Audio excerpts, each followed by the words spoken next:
Ladies and gentlemen, the story you are about to see is true. The names have been changed to protect the innocent.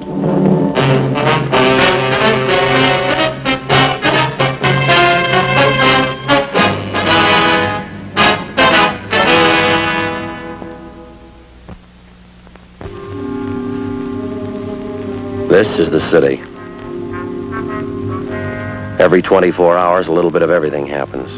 2 million people make a lot of history in one day. They write it all down and file it away. Some of it's important, some of it isn't. Business, industry, government. You buy a 3-cent stamp or an oil well. They keep records on all of it. Progress, money, success, and failure. A complete history of every day. Some of it's public, some of it's personal. It's all written down. In my job, we catalog trouble. I'm a cop. It was Wednesday, October 6th. It was sultry in Los Angeles. We were working the day watch out of homicide. My partner's Ed Jacobs. The boss is Thad Brown, chief of detectives. My name's Friday. It was 10:45 a.m. when we got to the Ortega Hotel. A 30-year-old man had disappeared suddenly. We'd uncovered evidence of foul play. The list of suspects was narrowed down to one man, the last person to see the victim alive. We traced the suspect for months. The break finally came. We found him.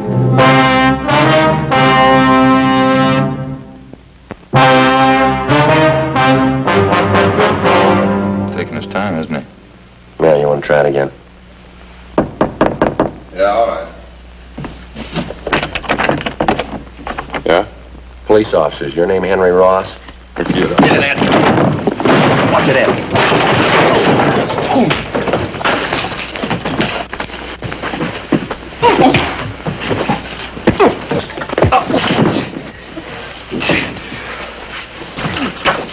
Hands behind your back, both of them.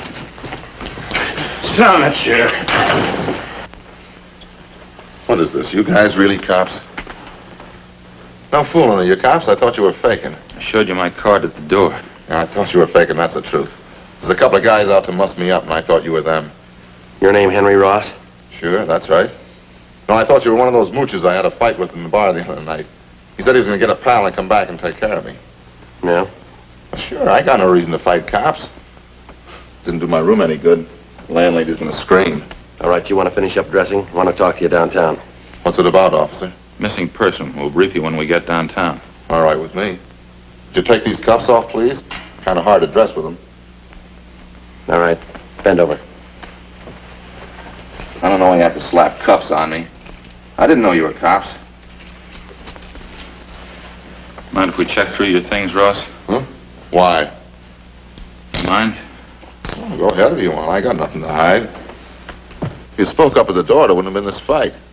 I thought you were that mooch in the bar and his friend. Thought you were looking for trouble. All right, mister. You about ready to go? Oh, I'd like to brush my teeth first, if you don't mind. Got a mouthful of cotton this morning.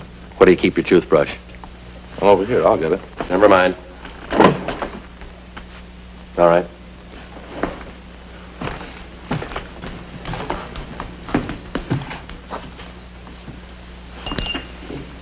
Can you turn on the water tap? You can make out. Nothing, Joe. Pretty clean. Of course I'm clean. I'm on some toothpaste. What'd you expect? Anybody can make a mistake. I didn't know you were cops. Henry Ellsworth Ross. That's your full name? Hmm? Yeah, that's right. Hardly ever use the L's word. Lousy name, huh? Well, what's the picture of all this, officer? We told you. Missing person. We'd like to talk to you about it. Don't think I can help you. Nobody I know's missing. How about Paul Davis? Davis? Yeah, I knew it, Davis. Don't know if his name was Paul, though. Have been gone a long time, this guy, Davis? Yeah, that's right.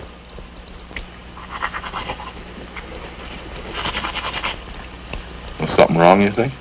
Yeah, we figure murder.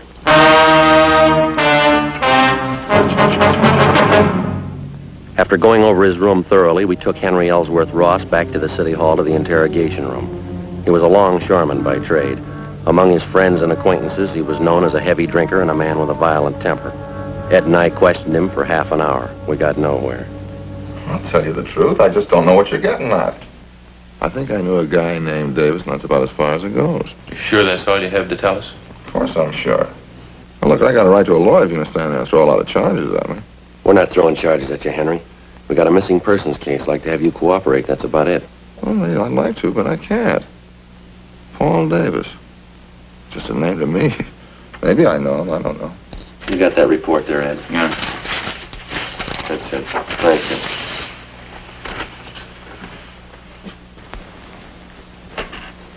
According to his wife, Paul Davis left Los Angeles by auto a little over 4 months ago. He was driving up to Oakdale, California to take a job with the dairy company. He never got there. He's been missing ever since. And what's the pitch? Well, all we've been able to find is Davis's car. 36 Ford Coupe. 7 Tom 7972. Was sold a month ago up in Lodi, California, but Davis didn't sell it. A man by the name of Carter signed the pink slip at the time of sale. Henry Carter. Sorry, it doesn't mean anything to me. Well, this Carter made it look like Paul Davis had signed the Ford over to him.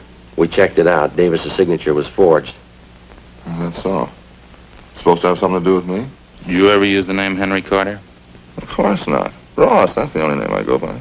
You never had your name changed? No. You never used an alias? I told you no. Wonder if you'd mind taking a look at this here. Well, what's it got to do with me? That's the pink slip to Paul Davis's car, Henry. Now, these signatures on the back, transfer of ownership, you recognize either one of them? Paul Davis and Henry H. Carter. Well, just names to me. Why, am I supposed to recognize something? Should, yeah. Why? The signatures are both in your handwriting. How about it, Henry? How about what? I don't know what you're talking about. You trying to give me the treatment? What's it all about? We're trying to locate Paul Davis. I'm not even sure I know the guy. Now, look, I think you better level, Henry. Our handwriting man checked both the signatures. It's your writing. Well, maybe better get a new handwriting, man. I never saw that slip, and I never wrote those signatures. Anybody can copy handwriting. I got something else for you here. I'd like to have you check it over, Ross, see if you can identify it. What is it? It's a letter. Take a look at it. Mean anything to you? No, nothing. Hope you're not going to tell me that's my handwriting. That's what the report says. That's crazy. I never wrote like that in my life. All the writing characteristics match up, same as the signatures on the pink slip. All right, maybe they are the same. I didn't write one, though. I never wrote like that in my life. Look here, I'll show you. No, that's all right, Henry. Ed, you want to pull the package from R&I? Yeah, okay. I don't savvy one bit of this, Sergeant. How about laying it out for me, huh? You can see the name there at the bottom of the letter. Now, it's signed Henry Carter, same as the pink slip. That doesn't mean anything to me. That letter was sent to the wife of Paul Davis about 9 weeks ago. That says there that Davis supposedly was too busy to write his wife, so he had this Henry Carter send a letter. He also writes that Davis sold his car to Carter. Somebody trying to cover up, huh? Yeah, we think so. We think it's Henry Carter. This guy Davis been gone 4 months? That's right. You said you thought Davis was murdered. How come? Just an idea. Oh. 8 men have disappeared from around here in the last 14 months, just like Davis. 6 more up in the San Joaquin Valley, same way. They took off alone on auto trips. Never seen again, not a trace of them. Here you go, Joe. Yeah, thanks. We've got your record here, Henry, from Baton Rouge. We sent to Sheriff Clemens for it. Look, do we have to drag all that out again? It's past. There's just one thing we had to check out, Henry. Now, you told us that you never used an alias, is that right? Well, all right, I have. I didn't know what you were getting at. I didn't figure it was any use in dragging out dirty laundry again. I asked you if you ever used the name Henry Carter. Yeah, okay, I used it. It's a common name. A lot of Henry Carters are around. We only know one who fits your description. Well, I'm clean, you know that. Smoke, Henry? No. Joe? Thanks. Yeah, let me have one, huh? Sure.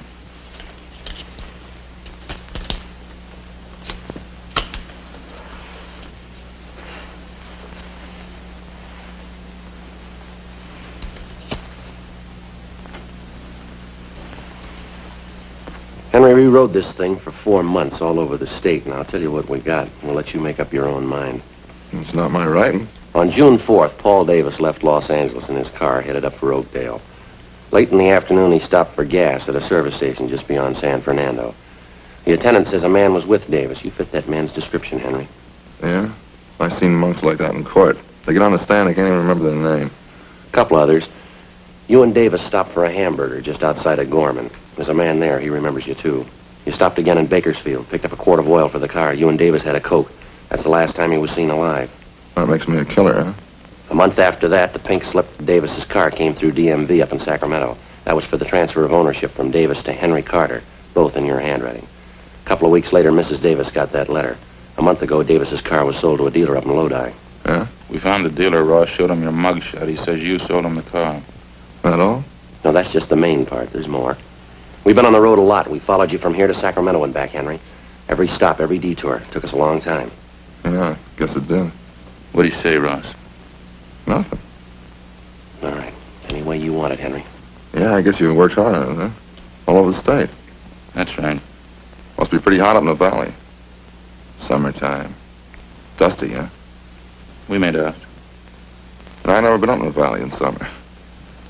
Too hot for me. We got people who saw you up there. Yeah, what's it prove? 10 people, some handwriting samples. You can't build a case on that. You know that, don't you? We're gonna try.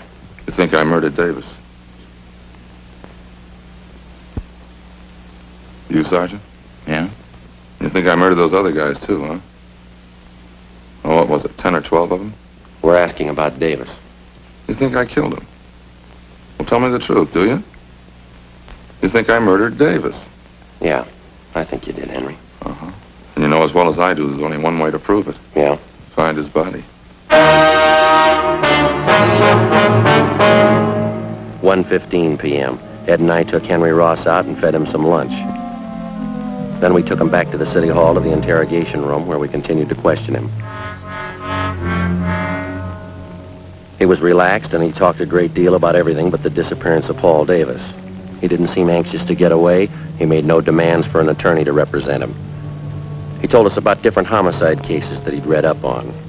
He asked us about the 12 men who disappeared in the past months in the same manner Paul Davis had. Was there any trace of them at all? Did we have any leads? We finally got around to asking him if he'd submit to a lie detector test. He seemed taken by the idea and agreed to it almost immediately. We made up a list of key questions.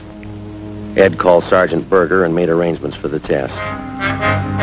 At 5 p.m., we took the suspect to the 3rd floor of the old city jail where Sergeant Berger gave him the polygraph test. When it was over, we brought him back to the interrogation room. The questioning continued. Ross kept talking. We let him talk. 8 p.m. He was still going strong. You remember the Wilson case back in '34, don't you, Sergeant?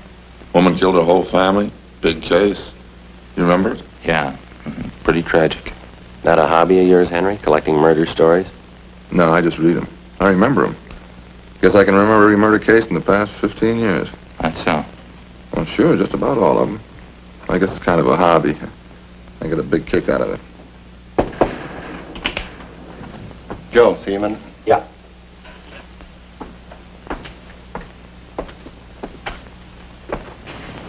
Berger over in the polygraph room just called. What'd he say? They found 16 positive reactions on Ross. Thanks, Bates.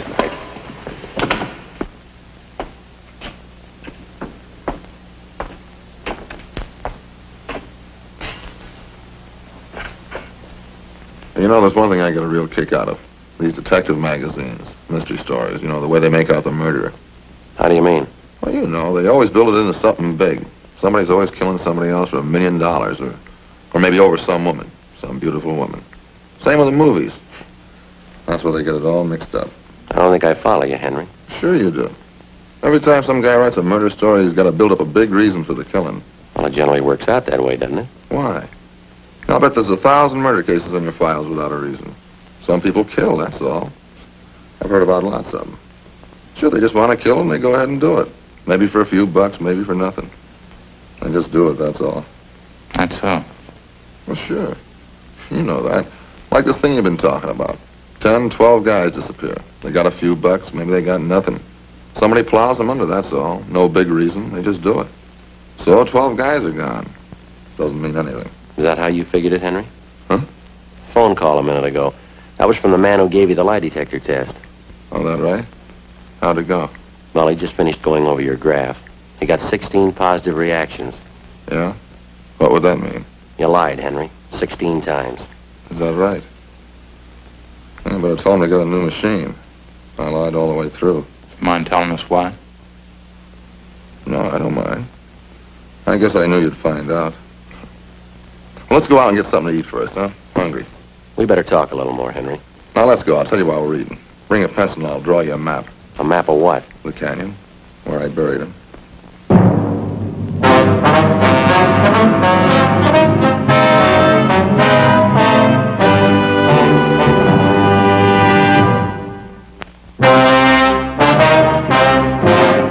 Ed and I took Henry Ross out to get him something to eat.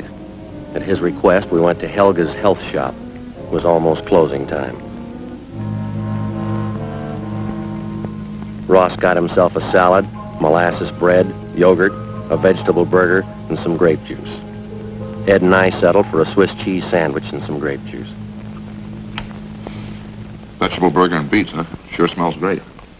Yeah, I can't take those beets too well. They repeat on me. Not me. I can eat anything. Salt and pepper? Yeah, thanks.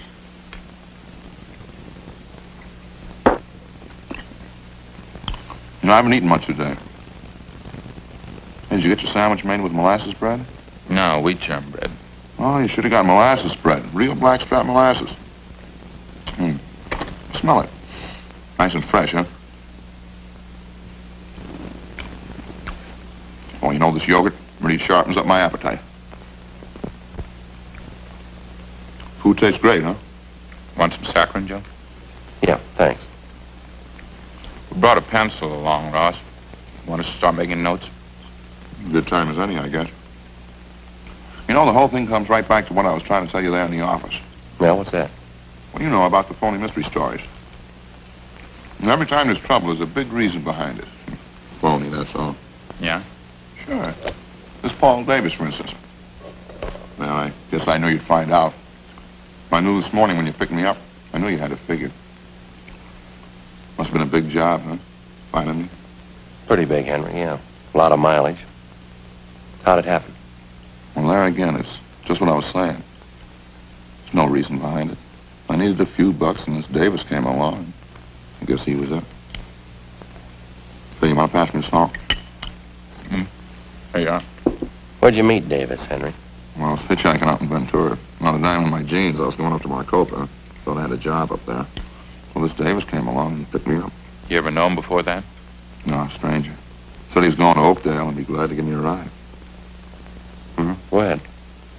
Well, I think we stopped for gas up around San Fernando, and I saw that he had a few bucks in his wallet. I guess that's when I got the idea. About what? Killing him. Maybe that gives you an idea what I was talking about. You don't need any big reason to kill somebody. Davis had 18 bucks. Suppose I told that to a writer. Somebody killing the guy for 18 bucks. Wouldn't make much sense, huh? You tell you to never sell. You need $1 million. Beautiful woman. Good motive. Where'd you kill him, Henry? Outside of Bakersfield. Little canyon there.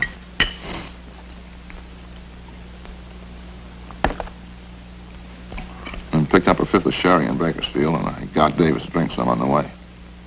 Say, would you pass the salt again? Yeah. Here you are. Lettuce is no good without a lot of salt. How'd you kill Davis, Henry? Funny thing. He drank some of the wine and got a little sleepy. That was just outside of Bakersfield, and it was dark by that time. Spotted this little canyon, and I figured it was as good a place as any. Yeah? Well, I got him to pull off the road, and we had a few more drinks, and I spotted this little shack out there, out in the middle of nowhere. Exactly where was this, Henry? Well, I can show you. Maybe 2 miles north of Bakersfield. We got to the shack and finished the wine, and then we went to sleep. Both of you? Mm-hmm. That's where the funny part comes in. Well, I guess I killed Davis, all right, but I didn't mean it. Oh, get a whiff of that, will you? I think those monks would figure out some other time to clean up except when people are eating.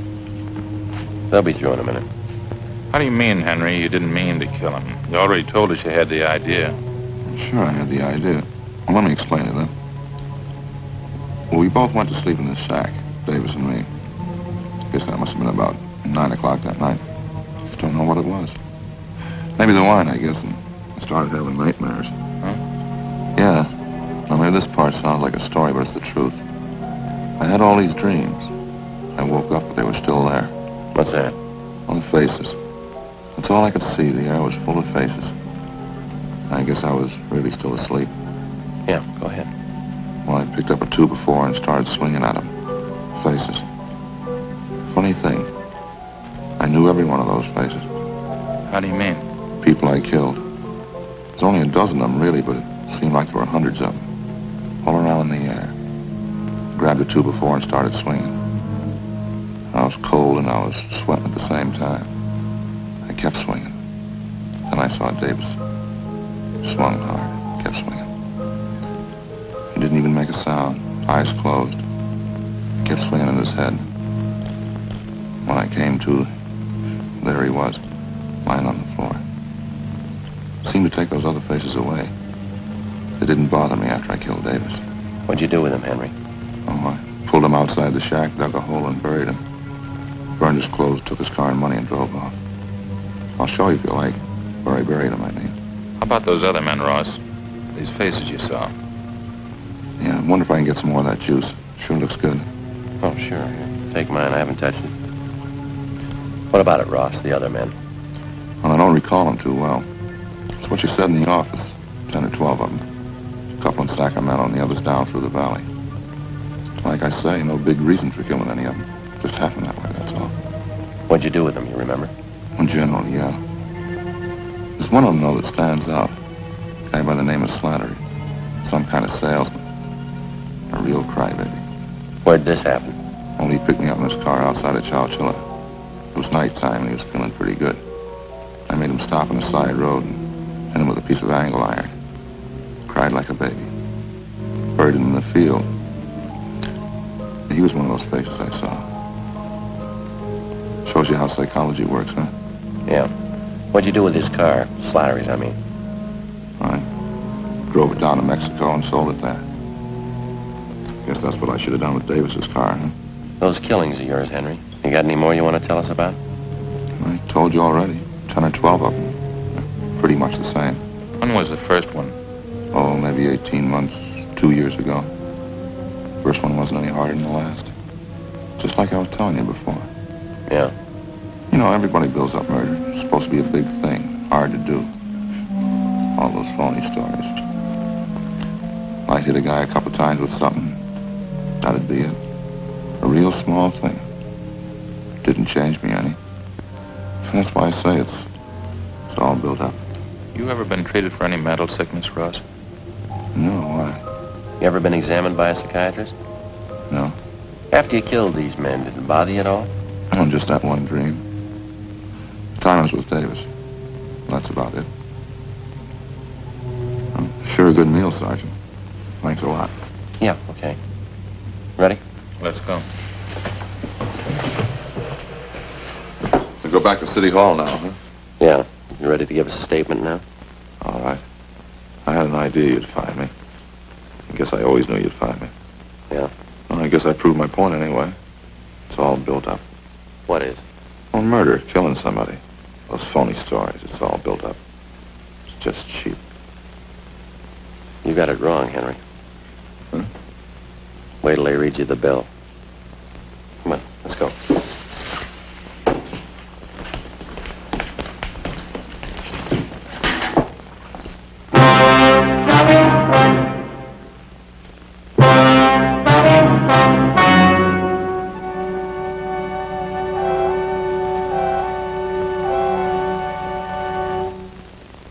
On January 7th, trial was held in Superior Court, Department 86, City and County of Los Angeles, State of California. In a moment, the results of that trial. The suspect was tried and found guilty of murder in the first degree.